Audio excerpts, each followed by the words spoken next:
నమస్కారం NSTV news కి స్వాగతం. నా పేరు సంధ్య. ముందుగా వార్తల్లోని ముఖ్యాంశాలు. అంతర్జాతీయ మహిళా దినోత్సవం పురస్కరించుకొని హైదరాబాద్ ఉస్మాన్గంజ్ లో ఉన్న భాగ్యనగర్ అయ్యప్ప సేవా సమితి అనాథాశ్రమంలో మహిళా దినోత్సవ వేడుకలు ఘనంగా జరిగాయి. ఈ వేడుకలకు Hyderabad BJP contestant MP Madhavilatha ముఖ్య అతిథిగా హాజరై బాస్ అనుబంధంగా కొనసాగుతున్న అనాథాశ్రమం పిల్లలతో కలిసి కేక్ను కట్ చేశారు. తల్లిదండ్రులను కోల్పోయిన చిన్నారులను చేరదీసి వారికి తల్లిలాగా సేవ చేస్తున్న మహిళా సిబ్బందిని ఈ సందర్భంగా మాధవీలత ఘనంగా సన్మానించారు. చిన్నతనంలో తల్లిదండ్రులను కోల్పోయిన పిల్లలకు దేవుడిచ్చిన అమ్మలు వీళ్ళు అని కొనియాడారు. ఇలాంటి సేవా కార్యక్రమాలు నిర్వహిస్తున్న బాస్ సంస్థ ప్రతినిధులను మాధవీలత అభినందించారు.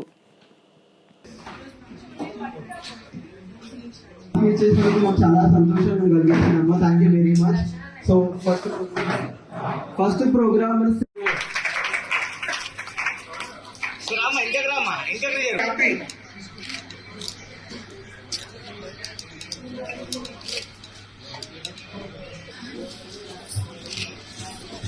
మేడం అక్కడే ఉంటారు. మీరు చాలా సర్వీస్ చేస్తూ ఆశ్రమాన్ని ముందు తీసుకెళ్తూ అడ్మినిస్ట్రేషన్ వర్క్ లో చాలా ఉత్సాహంగా ముందు తీసుకెళ్తూ విజయలక్ష్మి గారికి సర్వీసెస్ కి మేడం తరఫు నుంచి మరియు కృష్ణభూషణానికి మన ధన్యవాదాలు. మేడం ద్వారా ఇట్లా వేసుకోమా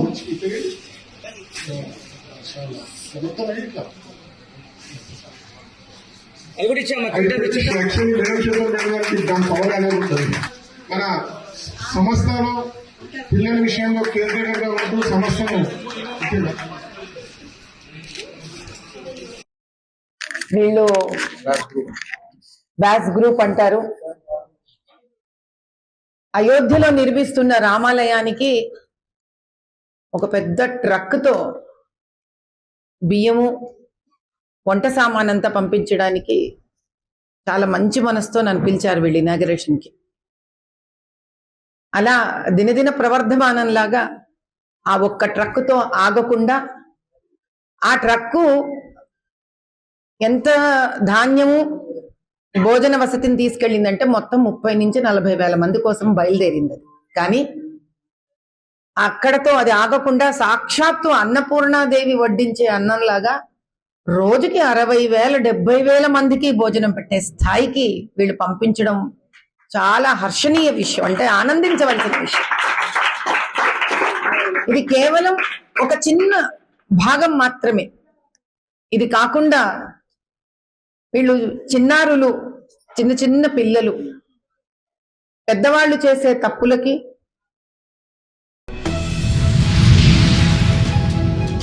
కాకినాడ జిల్లా పెద్దాపురం నియోజకవర్గం దివిలి గ్రామం సామర్లకోట టు ప్రతిపాడు ప్రధాన రహదారి దివిలి ఏటుకట్టుపై బ్రిడ్జి మీద జోరుగా సాగుతున్న చేపల అమ్మకాలు ఆదివారం కావడంతో దాదాపు 20 నిమిషాల పాటు ట్రాఫిక్ అంతరాయం. సంబంధిత అధికారులు వెంటనే స్పందించి ఈ యొక్క ట్రాఫిక్ అంతరాయం జరగకుండా చూడాలని దివిలి గ్రామస్తులు వాపోతున్నారు. చేపల అమ్మకందారులు ఏటిగట్టు బ్రిడ్జి మీద కాకుండా దివిలి గ్రామ పంచాయతీ వారు వారికి వేరే వెసులుబాటు కలిగించాలని, అలాగే పెద్దాపురం పోలీసు వారు కనీసం ఆదివారమైన సిబ్బందిని ఇవ్వాలని గ్రామస్తులు కోరుకుంటున్నారు.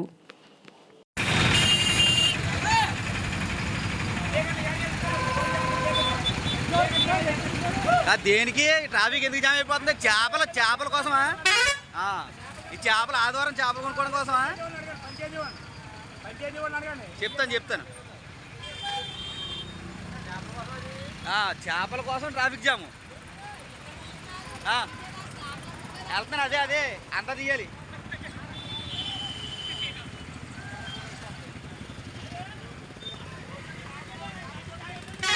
ట్రాఫిక్ దేనికి జామ్ అయింది? మీరు చేపలు అమ్మడం వల్ల జామ్ అవుతుంది ఇక్కడ. ఎక్కడ పెట్టుకోండి.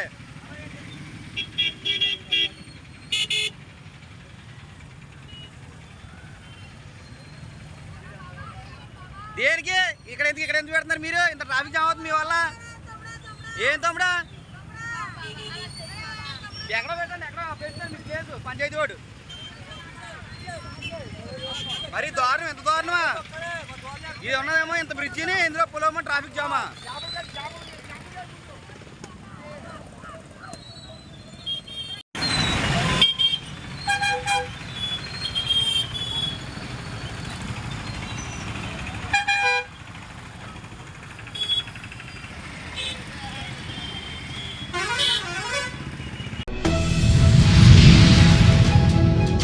కాకినాడ జిల్లా జగ్గంపేటలోని పరిణయ ఫంక్షన్ హాల్ నందు శనివారం రాత్రి జనసేన పార్టీ జగ్గంపేట నియోజకవర్గ ఇన్ఛార్జ్ తొమ్మలపల్లి రమేష్ ఆధ్వర్యంలో ఈ నెల 14న జరగనున్న జనసేన పార్టీ ఆవిర్భావ సభ సన్నాహక సమావేశాన్ని నిర్వహించారు.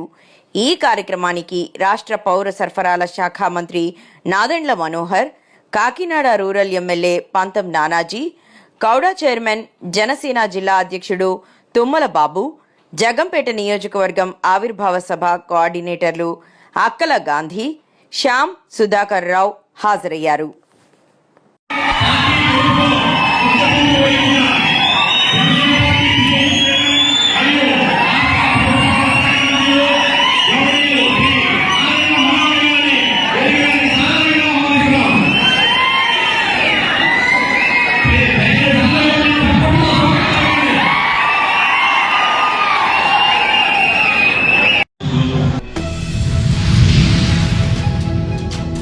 పద్మశ్రీ మాధకృష్ణ మాదిగ పిలుపు మేరకు డప్పుల మహాప్రదర్శన కార్యక్రమం షామీం అఖ్తర్ గారి ఇచ్చిన నివేదికలో ఉన్న లోపాలను సవరించి ఎస్సీ వర్గీకరణ ప్రక్రియ పూర్తి చేయాలని, మాదిగల నుండి 2 మంత్రివర్గంలో స్థానం కల్పించాలని, ఎస్సీ వర్గీకరణ 3 గ్రూపులుగా కాకుండా 4 A, B, C, D గ్రూపులుగా వర్గీకరించాలని అన్నారు.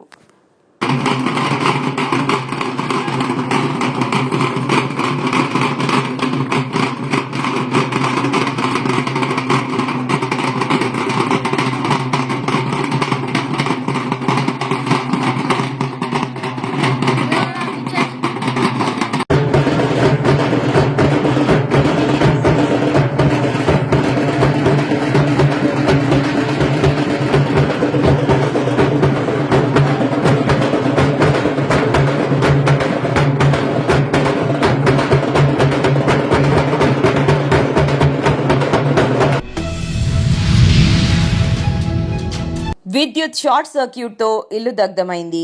నర్సాపూర్ జీ మండలంలోని బూరుగుపల్లి గ్రామానికి చెందిన రాథోడ్ దినేష్ ఇటీవల జరిగిన అగ్ని ప్రమాదంలో ఇల్లు పూర్తిగా దగ్ధమైన విషయం తెలిసిన బాధిత కుటుంబాన్ని ఎమ్మెల్యే పవార్ రామారావు పటేల్ పరామర్శించారు.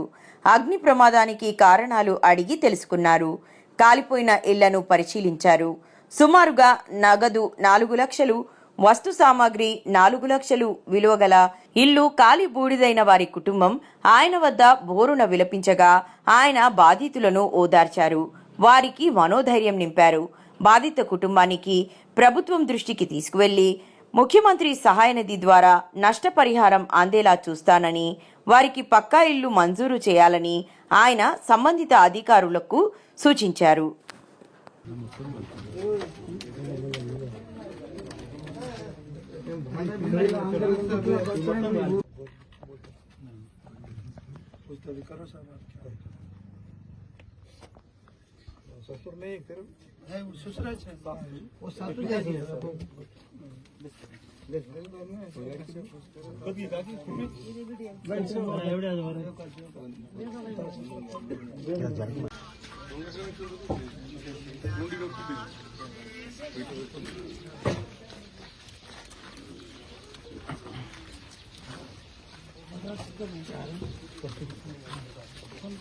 ఎంతైతే అంత సాయం చేస్తాం.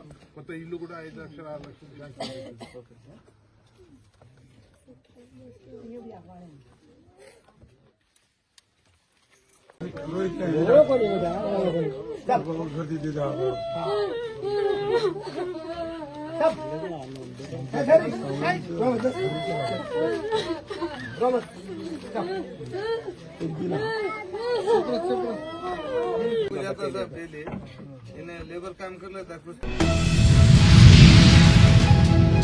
అంతర్జాతీయ మహిళా దినోత్సవం సందర్భంగా తెలుగుదేశం పార్టీ ఆధ్వర్యంలో రాష్ట్ర వ్యాప్తంగా వేడుకలు నిర్వహించారు. టీడీపీ కేంద్ర కార్యాలయంతో పాటు అన్ని నియోజకవర్గాలలోనూ టీడీపీ ఉమెన్స్ డే సెలబ్రేషన్స్ ఘనంగా జరిపింది. మహిళల భద్రత, సంక్షేమం మా బాధ్యత అని చాటి చెప్పింది టీడీపీ.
అంతర్జాతీయ మహిళా దినోత్సవం సందర్భంగా కామెపల్లి మండలం పాందితాపురంలో డీసీసీబీ డైరెక్టర్ మేకల మల్లిబాబు యాదవ్ అంగన్వాడీ మహిళలకు ఆశా వర్కర్లకు శాలువాలు కప్పి ఘనంగా సన్మానం చేశారు. ఈ సందర్భంగా మల్లిబాబు యాదవ్ మాట్లాడుతూ స్త్రీదేవునికి ప్రతిరూపంగా కనిపించని దేవత కంటే కనబడే అమ్మ గొప్పదని, ఒక స్త్రీ ఒక భార్యలాగా, ఒక తల్లిలాగా, ఒక చెల్లిలాగా తన ఇంటికి సమాజానికి వెలుగులను పంచుతున్న స్త్రీమూర్తులను గౌరవించుకోవడం మన సాంప్రదాయమని, స్త్రీని అవమానించడం వలన మహాభారత యుద్ధం జరిగిందని, రావణాసురుని వధ జరిగిందని, అలాంటి స్త్రీమూర్తులని గౌరవించుకోవడం చాలా గొప్ప అదృష్టంగా భావిస్తున్నానని తెలిపారు.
యువ భారత్ లక్ష్యంగా పాపులేషన్ మేనేజ్మెంట్ గురించి గత కొంతకాలంగా విస్తృత ప్రచారం చేస్తున్న ముఖ్యమంత్రి చంద్రబాబు గారు దీనికి అనుగుణంగా ఈ మధ్య కొన్ని కీలక నిర్ణయాలు ప్రకటిస్తున్నారు. కూటమి ప్రభుత్వం అధికారంలోకి వచ్చిన తరువాత 2 కంటే ఎక్కువ మంది పిల్లలుంటే స్థానిక సంస్థల్లో పోటీ చేయడానికి అనర్హులు అనే నిబంధనను తొలగిస్తూ చట్టంలో మార్పులు చేశారు. ప్రభుత్వ ఉద్యోగస్తులు కూడా వాళ్ళకు మెటర్నిటీ లీవ్ ఇస్తారు ఒక 6 నెలలు. దానివల్ల 2 బిడ్డలకే ఇస్తున్నారు, 3వ బిడ్డ పుడితే ఇవ్వరని. వాళ్ళు 5-6 మంది పుట్టినా మెటర్నిటీ లీవ్ ఇస్తా, 6 నెలలు లీవ్ ఇస్తా, ఇంకా అదనంగా బెనిఫిట్స్ ఇస్తాం వాళ్ళకు కూడా. ఇది కూడా నేను అనౌన్స్ చేస్తున్నా. ఇది ఒకటే కాదు, ఈరోజు మహిళల గౌరవం నేను ఒకటే గుర్తుపెట్టుకుంటున్నా. ఇది ఒక మహిళా శక్తికి ఒక అదృష్టం. సృష్టికి సృష్టికర్తలు మీరు లేకపోతే సంతానమే ఉండదు. ఆడగాని మగగాని సంతానం ఉండే పరిస్థితి లేదు.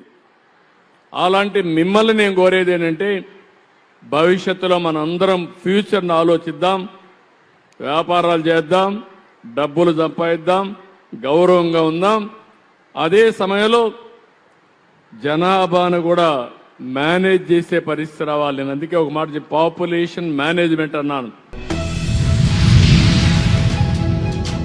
మహిళా దినోత్సవం సందర్భంగా మహిళల కోసం వివిధ కార్యక్రమాలు ప్రారంభించిన ముఖ్యమంత్రి చంద్రబాబు, స్వయం సహాయక బృందాలకు ముఖ్యమంత్రి చంద్రబాబు నాయుడు గారిచే ఎస్సీఆర్పీ ద్వారా 1826.43 కోట్ల రూపాయలు బ్యాంకు లింకేజీ రుణాలు, స్త్రీనిధి ద్వారా 1,00,000 మంది మహిళలకు తక్కువ వడ్డీకి 1,000 కోట్ల రూపాయలు రుణాలు, చేనేత మహిళలకు ఉచితంగా నూలు పంపిణీ కార్యక్రమం. 1,826 కోట్ల 43 లక్షల రూపాయలు పంపిణీ చేయడం జరుగుతోంది. అధికారులు అలాగే శారదాంబ పిల్లి విజయ్ గారు చెక్ ను అందుకుంటున్నారు. ఇది ఎంతో గర్వించదగ్గ విషయం. దినోత్సవం పురస్కరించుకుని స్త్రీనిధి ద్వారా 1,00,000 మంది మహిళలకు 1,000 కోట్ల రూపాయలు తక్కువ వడ్డీకి జీవనోపాధి రుణాలు అందించడం జరుగుతుంది. అధికారులు అలాగే లబ్ధిదారులు బంగారమ్మ కవిత గారిని ఆహ్వానిస్తున్నాం. స్త్రీనిధి ద్వారా 1,000 కోట్ల రుణాలు అందజేయడం జరుగుతుంది. స్త్రీనిధి గ్రామీణ ప్రాంతాల్లో జీవనోపాధి అభివృద్ధి అవసరాలకు 1,000 కోట్ల రూపాయలు కేటాయించడం జరిగింది. తర్వాత చేనేత కార్మికులకు నూలు పంపిణీ కార్యక్రమం.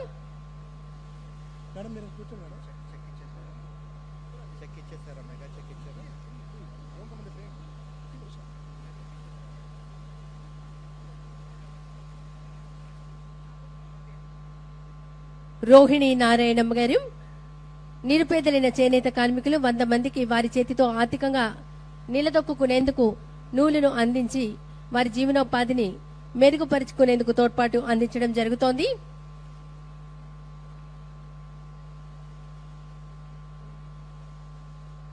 తర్వాత కాఫీ బుక్ టేబుల్ ఆవిష్కరణ కార్యక్రమం. వివిధ రంగాలలో ఆర్థికంగా అభివృద్ధి చెందిన 100 మంది మహిళల విజయ గాథలను మన ప్రియతమ ముఖ్యమంత్రి వర్యులు నారా చంద్రబాబు నాయుడు గారి చేతుల మీదుగా ఆవిష్కరణ కార్యక్రమం జరుగుతోంది.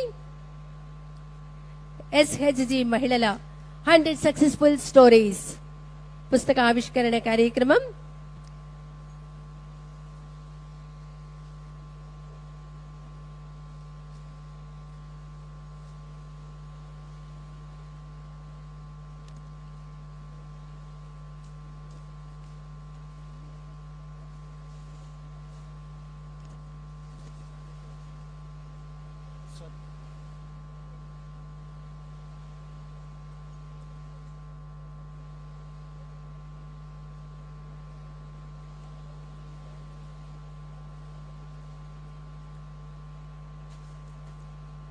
కాఫీ బుక్ టేబుల్ 100 మంది మహిళల విజయ గాథల పుస్తక ఆవిష్కరణ కార్యక్రమం గౌరవ రాష్ట్ర ముఖ్యమంత్రి వర్యులు నారా చంద్రబాబు నాయుడు గారు ఈ మహిళా దినోత్సవం సందర్భంగా ఆవిష్కరిస్తున్నారు.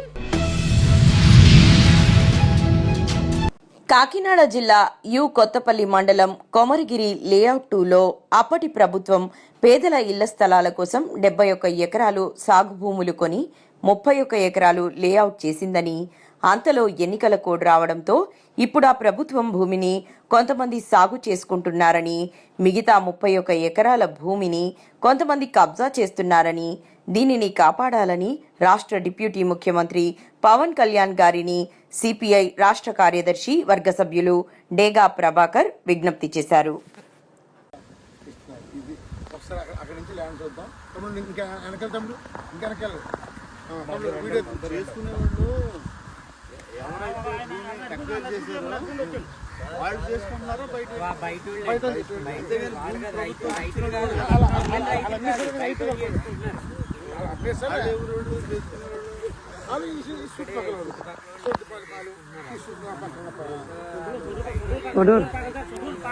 చుట్టుపక్కల పక్కన వాళ్ళు చేసుకుంటారు.